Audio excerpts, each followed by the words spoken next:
You'll notice that I'm wearing some gloves to protect my hands and a long sleeve shirt, because it's very important that you don't get any of the kind of moisture or wetness from these leaves. And the other thing I wanted to point out here is that as this plant matures, as the wild parsnip matures, the shape of the leaves change. When they start out in the rosette form, they're more rounded, but now they're changing. And I'm 5'1", and this plant is taller than me, so this plant is approximately 6 feet tall. So this plant can get very tall, and as you can see in this area, it's exceedingly thick.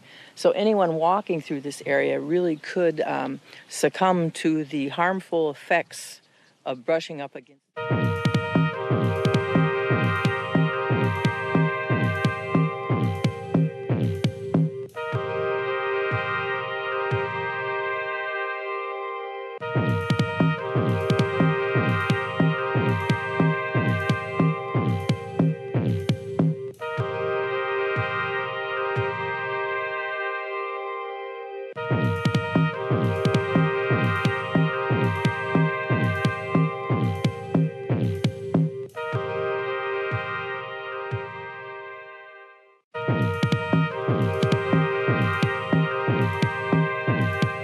As you can see, this is more what the wild parsnip looks like when it first sprouts in the spring, even though this is the end of July.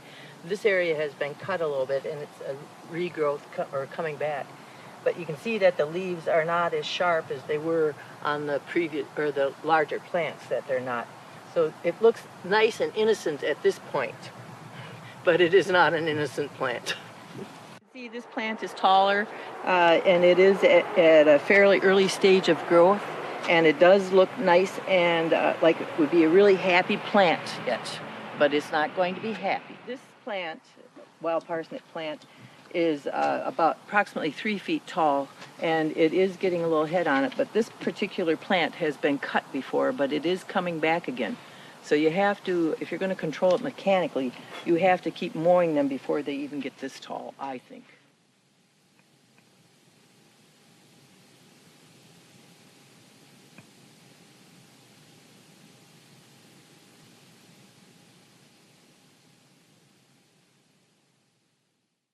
This one's a little short. I've seen them longer, but this is right out by the highway, and again, you can see that the plant is well established along the highway, and they need to cut it more often, I think, anyway.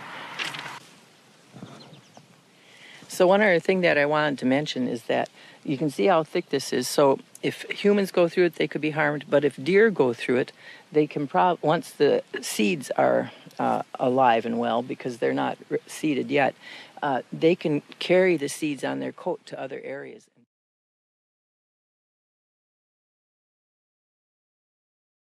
This plant here is milkweed, and this is what the monarch butterfly needs in order to survive, for its caterpillars, like, if that's the correct term. And you can see that it is interspersed with the wild parsnip.